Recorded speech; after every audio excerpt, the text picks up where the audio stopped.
Hello, everyone. I'm here for another episode of Bold Breakdowns on the Guilty as Charged podcast YouTube channel with Alister from the Thunder Down Under Chargers podcast, one of our favorite Aussies who we've done stuff with before. Happy to have him on the show. As always, I would have played the Men at Work Down Under like solo for his intro, but YouTube copyright and all that. So, Alister, how are you doing? Great, man, and very good to be here with you today. It feels like we're doing our bit for Australia and US relations. Here in Melbourne, Australia, it's very late in the evening. I know where you're based, it's extremely early in the morning. In fact, in Australia, we'd refer to that as you're up at the sparrow's fart, is the Australian slang. Which is a bit of a harbinger for the Aussie quiz I've got for you a little bit later on in the episode. Yeah, so for those who don't know, Stephen and Tyler did a Australia quiz with the Thunder Down Under podcast crossover, and they got 1 out of 4 questions right. So hopefully, I don't have the same questions, but hopefully I can do a little bit better on my. It's a low bar, and you've got to be honest with your listeners. Have you done any preparation, or is it straight off the cuff? No, all I know is I know like a couple of the Australian prime ministers. That's like it. I know a couple. Impressive. Only because of Australian Open and tennis knowledge. And yes. Okay. Big tennis man. Well, maybe you'll have a tennis question. I don't want to spoil it. Ooh, maybe. All right. So let's jump into things. Before we get to Harbaugh and before we get to the draft, when was it that you realized I was right on Brandon Staley? Oh, he goes the gut punch early. And before the viewers jump down my throat, I mean, we all have good takes. Some of us have bad takes. And, you know, for those of us who post a lot of content online, your kind of takes are recorded for history, right? And on our Thunder Down Under show, we were quite pro Brandon Staley all the way through. To answer your question, started getting very obviously shaky throughout the middle of the season. Really, week 1 was the first time where you thought, hang on a second.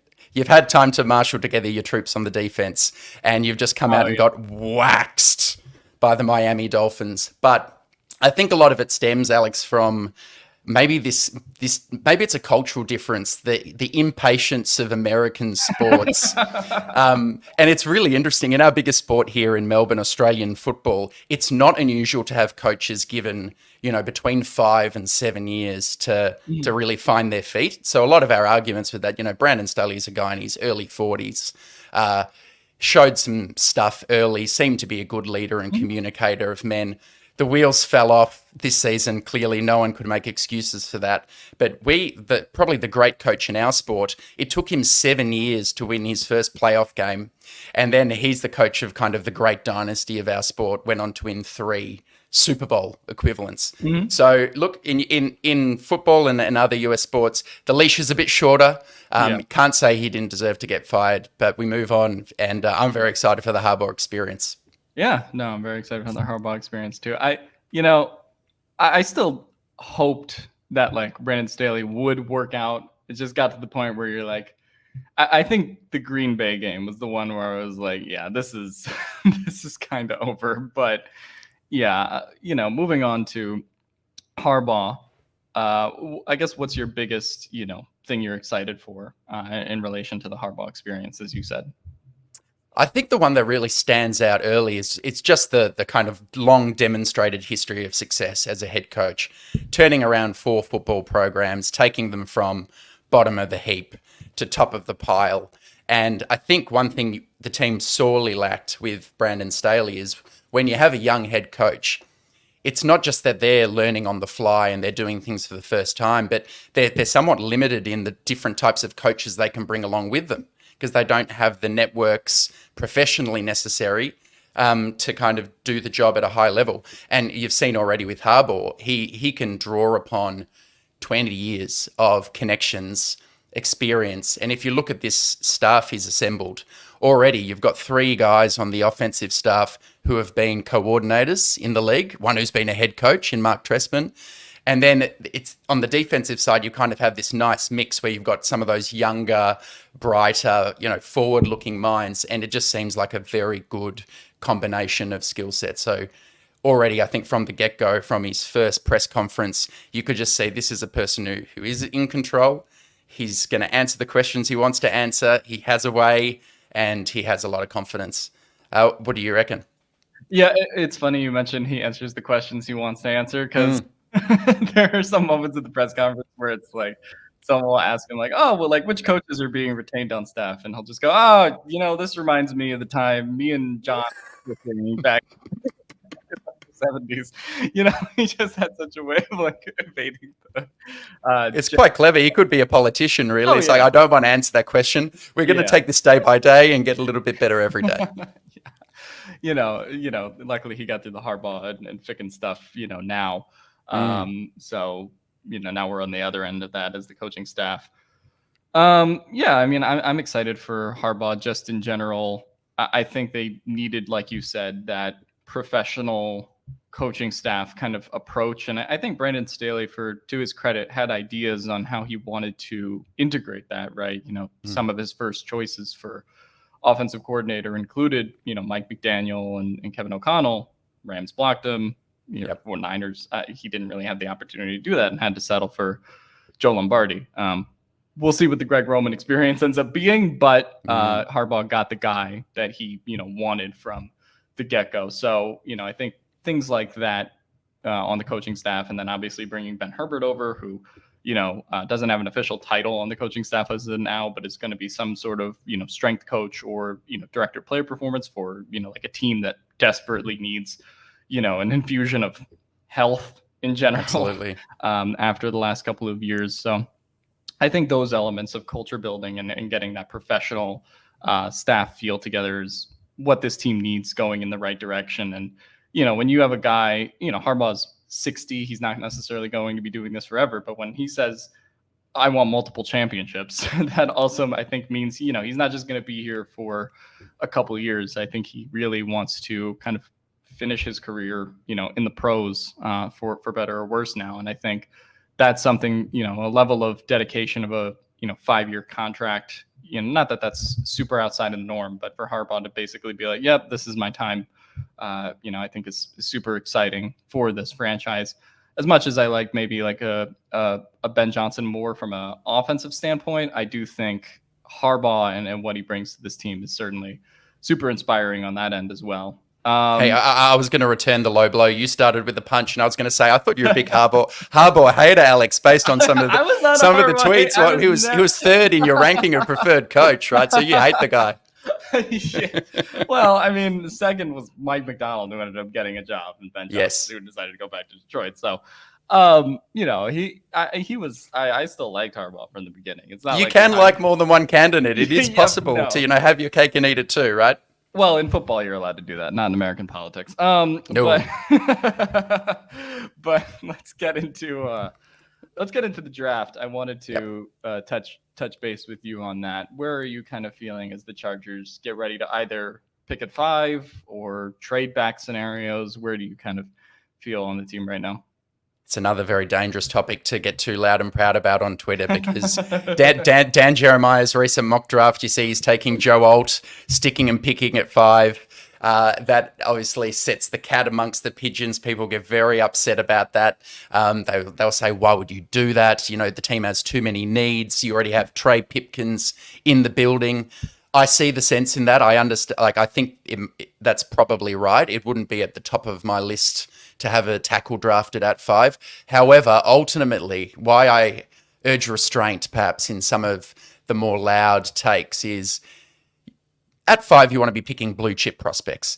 And if one of Alt or Fashanu goes on to switch from left to right tackle and play something approximating Penei Sewell like he's done for the Lions, I think in time no one will really regret that pick if you have Herbert protected by these excellent bookend offensive tackles.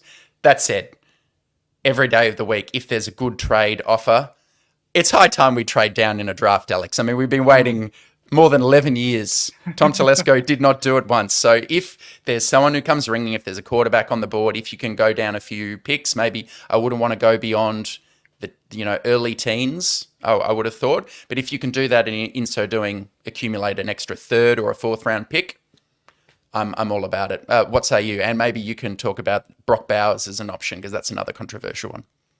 Yeah, for me, I'm currently assuming Marvin Harrison Jr. is off the board before 5. I'm a Malik Neighbors at 5 guy. I just think what he can bring you to this offense, they're sorely in need of explosiveness. And I think you can make an argument that, like, okay, you can go get a wide receiver later and play the game of like, all right, well, we have Keenan, Palmer, hope for, second-year breakout from Johnston.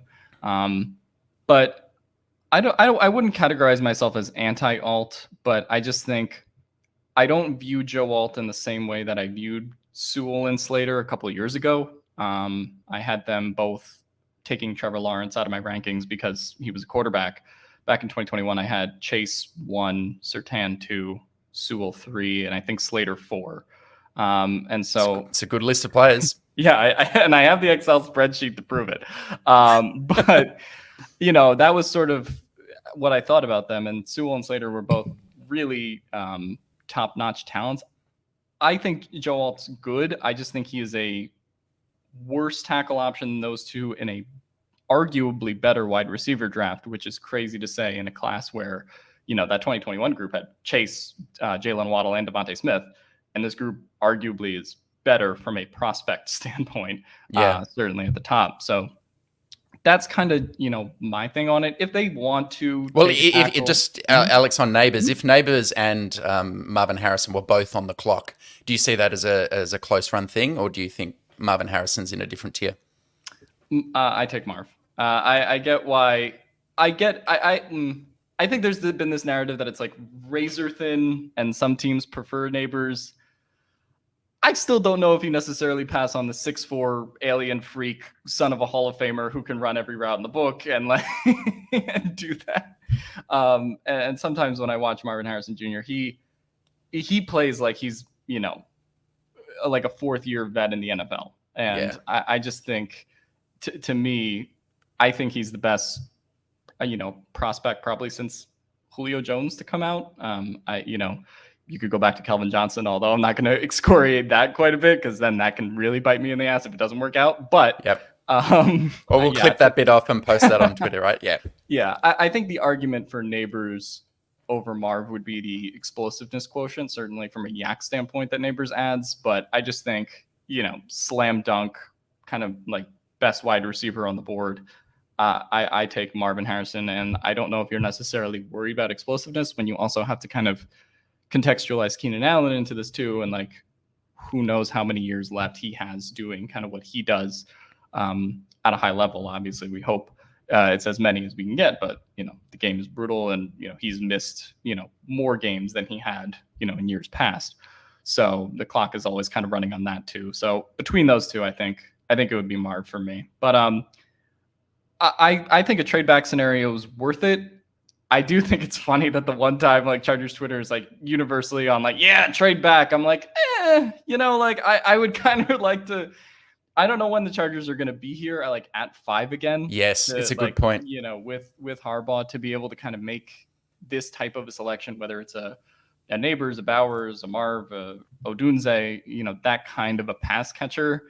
And if you're not going to, again, be there in future seasons, I think then you're depending on what you can do later in the draft, to which I trust Harbaugh and Ortiz in finding those pass catchers. But I also just don't think you'll ever necessarily have an opportunity this golden again. And as we saw with the Ravens, they've had, I think, like 2 top 5 picks, maybe in the whole time that Ortiz was in Baltimore for 28 years or something like that. Yeah. So, I think with what the Chargers want to do, this is going to be their best opportunity to find a premium pass catcher. I don't hate the offensive line now, offensive tackle option if you trade back.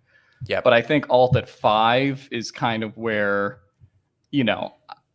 I think in terms of raising the ceiling of this offense, I think what Neighbors can do relative to the other wide receivers they have in the room in terms of his explosiveness and his overall, ability, to me is like a bigger difference than what Joe Alt can do in year 1 versus Pipkins. And you're not necessarily drafting for year 1, but I do think of that in kind of the discussion, these two like prospects in particular. It's relevant. Hey, now let me put a scenario to you, all right? Mm-hmm. Let's say the draft goes like this. You have the 2 quarterbacks going picks 1 and 2, any combination. of May and Williams. 3, you have Marvin Harrison Jr. 4, the Cardinals take Neighbors. So you're sitting on the clock. You've got your pick of the offensive tackles. You've got Bowers. You've got an option to trade back, let's say, to 11. What would you say about the idea of Bowers at pick 5? Because obviously there is a cohort of fans who would say that's very high for a tight end, positional value. Look at the last 10 first-round tight ends who have gone. Yeah. How many of them haven't really worked out? How would you be feeling sitting there at 5 with those options? It certainly would make the Bowers pick make a lot more sense. But I'll be honest. I have Odunze graded like pretty high as well. I don't have him as high as I do Marv or Neighbors, but he's also a guy that I think is going to be certainly in that tier 1 of wide receivers that's going to go in the first 10 picks. So to me, it's not necessarily an overdraft either. There are some teams that have Odunze, over Neighbors flat out. And I know Daniel Jeremiah in the mock draft he did before this one had Odunze, I think, to the Chargers. So, we'll see. Bowers at 5. I'm curious where the league is on him, because I see some mock drafts where he goes like 18th and I see some mock drafts where he goes 5. So I think based on his position, he has the most range in terms of where he can go in the draft. I don't think he's really going to like fall that far outside of the top 10 potentially, but I don't know if he's going to go 4 or 5. So like, I think there's a world where they could trade back and potentially get Bowers as well. That would be massive. I think that would be one of the best case scenarios on draft day for me, if they trade back and still get Bowers. But to answer your question, if it's Odunze, Bowers, or like trade back, I probably trade back in that scenario. But yeah, I think if I had to like stick and pick there, I think I would take Odunze personally. But yeah. Yeah, with Odunze, I mean, I've heard a lot of people comp him to Keenan, which I understand sort of the height is somewhat similar. But I mean, I think he's like kind of some of his underlying analytics would suggest he might be able to replace the production of someone like a Mike Williams if the team does decide to cut him, given his contested catch rate hovered around 60% this year. Like just being able to attack that deep part of the field is an area where Keenan hasn't lived for the last few years. So maybe that combination would work more than some people think. Yeah, I also think he's like more explosive than he's given credit for. The Keenan Allen like comps make sense in terms of his, pizzazz as a route runner, if you will. But I do think he's not quite what Neighbors is as an athlete, but I think very few wide receivers are. So like to me, you watch Washington, and I still see explosiveness and the ability, like you said, contested catch rate is a huge thing for him. That I think once you start getting to the tier of wide receivers outside of this, top 3 of Marv, Neighbors, and then Odunze, like some of the wide receivers kind of struggle with that later on in the draft. So, for me, his contested catch rate, I think, does mean a lot. And you'd probably be playing a lot of Odunze more so on the outside than the slot anyway. So I think that would make a lot of sense. I did want to make this. I didn't realize we would go 20 minutes on that, but I did want to get to the Chargers' internal free agents and sort of a debate conversation, if you will, on what they should do on all of those guys. I want to start with sort of the highest 3 ranked Chargers free agents. So this is the PFF top 150 list. Brad Spielberger and the team at PFF does these contract calculations for what it's worth. So Austin Ekeler is projected to currently get a 2-year, $13.5 million deal with $8 million guaranteed. We have Gerald Everett at 1 year, $5.5 million, 4 guaranteed. And then Alohi Gilman just cracks the top 150 list as the 137th ranked free agent on a 1 year, $2.67 million deal with $1 million guaranteed. So of those 3 guys who clearly kind of make up the Chargers' main free agents to some extent, what are your feelings maybe on each of them? Yeah, I think at a high level, something we need to be aware of is Joe Ortiz kind of foreshadowing that accumulating comp picks is going to be a strategy that he seeks to employ as a GM.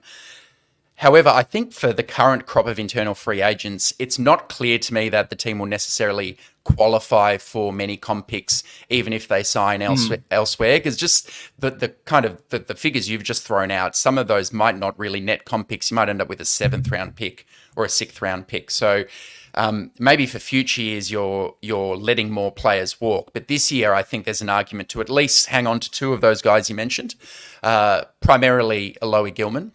If he's happy to accept a contract in the ballpark of what you offered, I think that's a move that makes sense. Coming off the year he just had, he's such a good leader, smart, savvy. He should be able to still play. I mean, if Jesse Minter wants to play a variety of quarter, half coverage, quarters coverage, there's no reason why Alohi Gilman can still kind of creep up into the box and play one of those 2 safety roles. Wouldn't be so happy if he's kind of single high safety in a cover 1, cover 3 scheme, but I think doing what he did last year, he could still be very, very valuable for another year with the Chargers. Gerald Everett is kind of the same. I'm trying to work out if I'm speaking from the head or the heart, because last year watching Everett play, he seemed like, the one guy out there who gave a damn, right? He makes guys miss. He just plays with heart and energy. But he is 30 years old. I think I would hesitate on a 2-year deal, Alex. If he could get 2 years out of the market, I would say probably all the best to you. But for a 1-year deal, I would think about bringing him back, mainly because the tight end room's been left bereft from the last regime, and he does already have that connection with Herbert. Ekeler, I think he's had his time. I think he will be keen to maximize his earnings wherever that might be. I don't even think he cares about playing for a contender necessarily. I think he'd go to the highest bidder personally, and I just don't see the value there based on how he played last year and the contract that he'd been offered. Yeah, now tell me you disagree with all of it. No, I know. I like the idea of keeping Alohi, certainly. I think there's like a 80-90% chance that Ekeler is going to be a Raider or a Chief. That's just where I see him going. And Tom Telesco, obviously, in Vegas. I don't think they really want to give all of that money to Josh Jacobs based on his current evaluation. So I could see him going there. I think Ekeler can theoretically work for a team if he's willing to take like an RB2 change of pace type role, right? Like that's kind of where I think Ekeler would honestly be at his best. But the Chargers just, the last couple of years, and we've talked about it on the show, using him at such a high rate at running back, as their first running back, and Joshua Kelly might get 3 carries a game. Isaiah Spiller might get his 1 or 2 here, but like they never really like established who was RB2 behind Ekeler. But meanwhile, Ekeler was like, hey, could you guys establish like an RB2 behind me, at various points. So I think him, if you're going to bring him back and he's going to be a high volume RB1 guy, that's just, I don't see that working out, especially because, he has certainly after his ankle injury last year, lost a step a little bit physically. I think he is still a pretty good blocker for what it's worth in terms of playing in this, Roman Harbaugh offense. But I just can't see him back, kind of at that number, not only for the comp pick reason. I don't really see the Chargers spending big money on running backs in general. I think Joe Ortiz, not just saying this because these are 2 Baltimore players, but I think he's kind of a guy that might be more willing to spend money on like a Gus Edwards or J.K. Dobbins type of experiment, Zach Moss, some of these guys that are out there, rather than go big fish hunting with Saquon or Derrick Henry. I don't really see I saw Josh Jacobs, the shortest odds of him to end up with the Chargers too. So I don't necessarily buy it, but that's another one of those bigger names you mentioned. Yeah, so I can see them in theory why they would go after a bigger name, but Baltimore also like didn't sign many running backs, who were approaching kind of that 30 point. And, the biggest one they probably had over, his tenure there was like Mark Ingram, who was like on a 3-year, $15 million deal. He was making 5 per. So I think Ortiz is not necessarily like a bargain bin hunter at the position, but I also just don't see him, if Ekeler can net you like a 5th, 6th round comp pick, I don't know if I see him prioritizing 1 or 2 years of like Saquon, Derrick Henry, Tony Pollard, and I guess give that up. I see that him more kind of going in the bargain bin for the running backs in free agency, and then also drafting, a running back like that. That to me is sort of the route that has always made the most sense if you are fixing the offensive line issues and also fixing the running scheme. And then Gerald Everett, yeah, I wouldn't mind if he's back. I'll be curious if he's kind of like a prototypical Harbaugh player as a blocker. Hunter Henry is kind of a guy that also has been mentioned. He'll be a free agent as well. Not both of those guys are, I think, serviceable blockers in an offense, but they're not necessarily like dominant tight end ones as far as the blocking component is concerned. So I could kind of go either or. I think they'll both have relatively small markets to the point where if Everett wants to come back for 1 year, $4 million essentially, I mean, I would be for it. I think there's no reason to not bring him back at that type of a price, plus the connection he has with Herbert. But yeah, they do have to be mindful of the age. Alohi Gilman, I would be pretty disappointed if he wasn't brought back at this point. I just think the ball production that he consistently makes just makes really smart plays. I think back to like the Stephon Diggs play in the Bills game. He's just a really smart, crafty player, kind of like you said, and he's carved out this role in this offense to truly be really good number 2 next to Derwin James. And I also don't see too much risk with him, getting his bag and then reverting to a poor form of himself. Yeah. I feel like there's been incremental improvement to his game each year. And kind of with the leadership characteristics he brings, I think he'd be a relatively safe bet on a reasonable deal. Yeah. He's also like a pretty effective tackler, which is something that, this Minter defense will value. So I just think when you have a player that's going in the right direction, he's the free agent that I would most prioritize keeping, especially if that $2.7 million figure is to be believed, on a 1-year type deal, or maybe takes, a slightly smaller 2-year deal, whatever it kind of ends up being. I just think that the name brand of Alohi Gilman not necessarily being like a national name could actually kind of play to the Chargers' advantage kind of in this free agency period. Yeah. I'll rifle through a couple other guys that obviously don't have evaluations, but let's do it. Our free agents nonetheless. Michael Davis, what are we thinking? It feels like he's had his time as well, I think. And I also don't know if he's a scheme fit for this type of defense. I do expect that they will play quite a lot of zone coverage. I saw the episode that Stephen and Tyler did with Cody Alexander from Match Quarters on the Chargers YouTube channel, and he was saying you can expect quite a bit of zone coverage played by the cornerbacks. I don't know if that's really Michael Davis's jam. Yeah. And again, he's a 29-year-old cornerback. He's used to playing on $8.5 million a year as a kind of average annual salary. Yeah, I don't know. I don't know. He'd have to want to come back for a very cheap amount of money and be happy being the 3rd or 4th cornerback in the room for me to consider him. It's interesting because he was, when Staley first came in here in 2021, really, or particularly when J.C. Jackson was signed in 2022, really supposed to be the 3rd or 4th corner on the depth chart that they had that year. And, obviously JC got hurt / whatever, all the stuff that happened with him over these 2 years. And Michael Davis just kind of ended up returning to that CB1, CB2 role. It's weird because I think he's had some, his 2020 and 2022 seasons are really great. The second half of 2022, he was outstanding for about a seven game stretch. Yeah. And something you said there, though, just kind of triggered something for me. I mean, you saw that he was kind of vocalizing some of his dissatisfaction with coming off the bench and finding it hard to work himself into the game. So so again, if he's not going to be one of those starting 2 corners, he's already said he doesn't really like that backup corner role. So maybe that's another factor to consider. Yeah.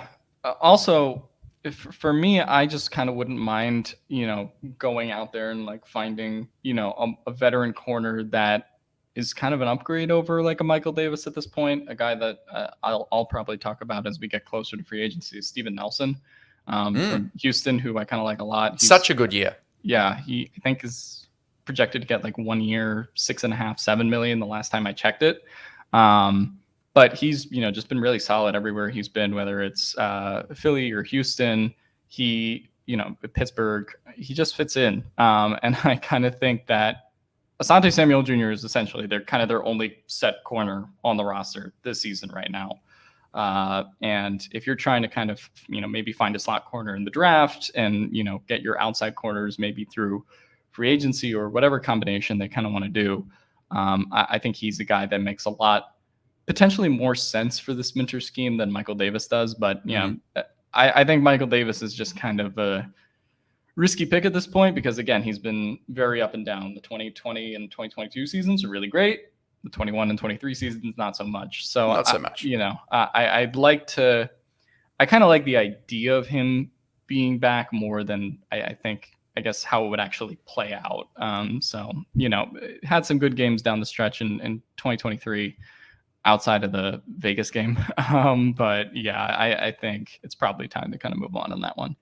I do think there's something to be said though for that kind of temporary band-aid solution at corner in free agency. And we've seen teams, guys like Cameron Sutton, Emmanuel Mosley, Steven Nelson, just a short-term deal for a veteran cornerback. Maybe they hit free agency again. Mm-hmm. Kenny Moore II from the Colts, these kind of guys. It's an approach that can work if you don't want to spend early draft capital on a young corner. Yeah.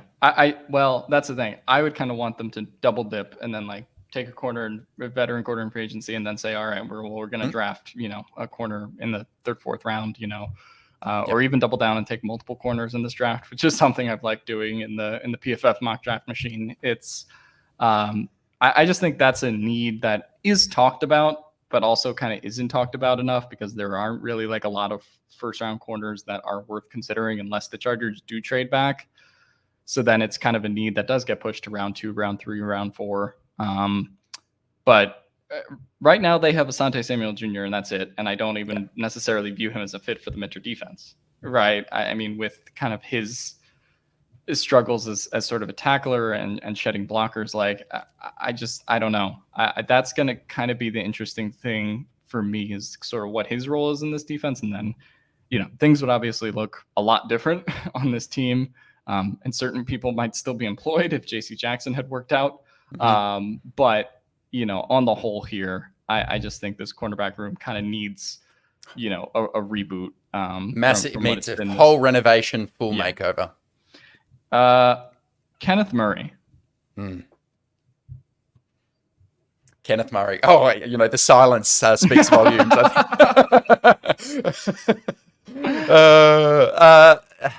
Look, Kenny, I think he's coming off his best year as a pro. Mm-hmm. That's not necessarily saying a lot, but I thought he still had his fair share of problems with run fits, but in coverage, he's shown he can kind of be a see ball, get ball type of a linebacker. I don't think he gets kept. I mean, to me, for Murray to thrive, he needs a true Mike linebacker next to him. I mean, I could see him playing a Patrick Queen type of role in a defense if you just let him fly around as a will and be athletic. But I don't know. I mean, the flip side, so I'm saying my answer is no, I wouldn't do it. Mm-hmm. But the linebacker room's really, really thin. I mean, you've got guys like Nick Neiman and Dayon Henley who's barely seen the field. If you're not keeping Kenneth Murray, Alex, are you looking to free agency to find someone? So it's not just young guys. Yeah, I probably look to the draft to be honest. In a sense, yeah. So it's not just young guys, but I don't love this free agent linebacker group. I don't think it's all that great, and I think their resources in free agency are more better utilized at corner, even potentially finding like a defensive line fit. And to me, this corner class is a little bit deeper than this linebacker class is, but there's also just some linebacker fits in the draft that I think make a lot of sense. One particularly from Michigan, who could potentially be Bitters Greedot and Junior Colson. Yep. And that's not, the only name at linebacker. I think there's quite a few guys that kind of, fit in on this defense kind of in a day one type of way. And so, yeah, I do think they also expect Dayon Henley to play more, although that's, more of an uncertainty. Granted, we didn't see much of him year one. But How I think did he not see the field more in year one, Alex? That's the big don't know. question. I mean, it was the, extremely frustrating. the idea was, over the summer particularly, to have Kendricks and Murray, and it's like, okay, well, we fixed the run defense, right, which was kind of true last year, but they also took a big step back in terms of the coverage at the linebacker spots, and like that to me, that trade-off isn't necessarily worth it, especially I think if you kind of upgrade the rest of the defense and have this Minter style defense against the run as well. So like I just think the utility of both Kendricks and Murray doesn't make a whole lot of sense, and I think Dion, what he can potentially be in the league is a very Minter type player, almost in the kind of range of a Junior Colson, who both of them coming out of college at least very good players in coverage in particular. And are you expecting Eric Kendricks to be shown the door as a cut? I don't think it makes a lot of sense to keep him, and I think I have over the cap pulled up right now, so I guess I could look it up myself. But I remember that he is. The savings might have been $8.5 million or thereabouts. Yeah. Don't quote me. I think it's 6.5. Yeah, it's about 6.5 million. Yeah, his cap number next year is 9.2, but I think they take like 2 million in dead cap if I'm looking at it right now. So. Yeah, I just don't know what his kind of utility in this defense would be with the struggles that he has in coverage and the fact that he's a little bit older. I do expect, Harbaugh to kind of go a little bit younger there and then have some guys that Chargers linebackers coach Navarro Bowman is not a sentence I ever expected to say, have some traits that he can coach up. And so that's going to be fun. Are there any other names before we move on to the quiz that kind of pop into your head? I mean, like Cameron Dicker obviously is a free agent name, but he's not a free agent name. Well, who do you see being the backup quarterback? So Easton Stick and Will Greer are free agents. It's not necessarily a sexy topic to talk about, but are they drafting their backup, or are they signing an external one, or are they keeping Stick? I'm fine with keeping Stick if they want to. Like, I think the thing is, like, they're kind of screwed regardless of what happens, right? Like if something happens to Herbert in the long term, I think in theory, like you could pursue a backup option who is an upgrade over Stick. I'm just not sure that it's like worth the money it would cost, right, to go get like a guy like a Joe Flacco. Yeah, like a Joe Flacco or a Gardner Minshew, like that is kind of worth that squeeze. So I don't know if like those guys are such substantial upgrades over, what Stick has done kind of in this system at like this stage of his career. I don't know. I thought he was fine last year in the games that he did play, didn't make a lot of like my big thing was he going to turn over the ball a lot? Because when I watched him in the preseasons, that was like the big thing. I just thought his mental processor was like a couple seconds behind where it needed to be. But when he played last year, I thought it was fine. I didn't think he was great or anything, but I think he's a sustainable quarterback too if they want to bring him back. And also, given their cap situation, he's not that expensive. You're not spending $5 million on a backup, right? He's probably would be at like 1.2 million if you go by his last season's salary. So I would be fine with bringing him back. I'd be fine with moving on. Let's just hope JJ McCarthy's not on the board in round 2. Yeah. My big thing is like I don't know what happens to Max Duggan like in the quarterback room, just because like I don't even know what to think there. Is he presently on the roster? I struggle to see. He's there. He's a futures contract.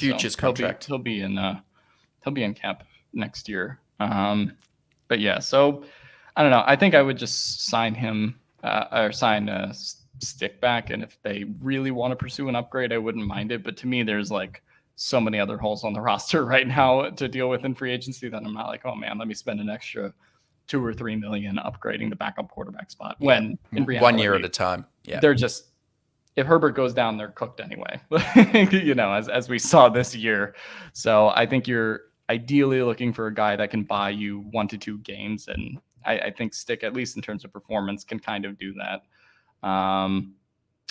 But that's really it. That kind of what I have on the free agents. I wouldn't mind, who's a guy that actually kind of balled out towards the end of last year. I wouldn't mind bringing like Alex Erickson back on like a futures camp style contract. He's not in that kind of vein right now, but he actually did play really well towards Had the a end of couple of last year. moments. He Yeah, had a couple of arguably moments in the- saved Staley's job for an extra week with that kind of key catch he had as well. So yeah, okay, don't mind the way you're thinking, Alex. Yeah. The Denver game was also really solid. He, you know, he could ball.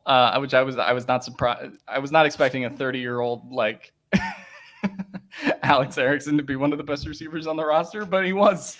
It seems like there's this, a fringe white receiver on the Chargers roster at all times, right? It's not Michael Bandy now, Alex Erickson. Who knows who will be 2024 and beyond? Yeah. So I kind of wouldn't mind him being back, and then I think there's a bunch of guys you can argue for.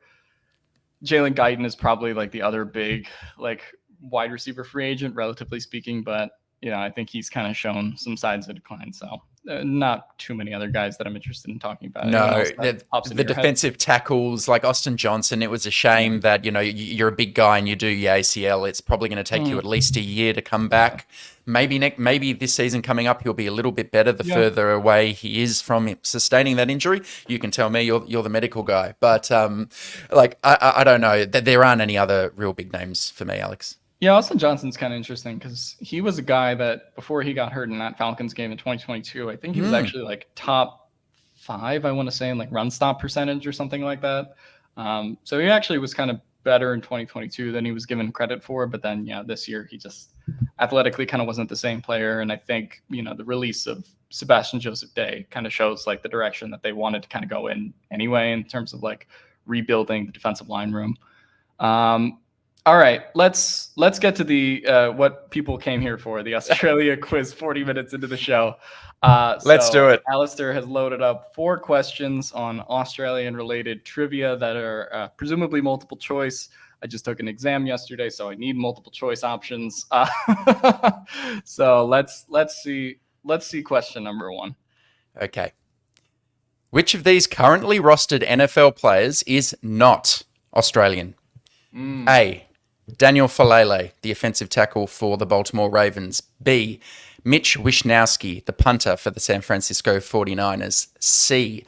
Adam Gotsis, the defensive end for the Jacksonville Jaguars. D. F.A. Obada, the defensive end for the Washington Commanders. And E. Jordan Mailata, the offensive tackle for the Philadelphia Eagles. Okay, well, I don't think it's Jordan Mailata. I'm gonna go F.A.O. Barter.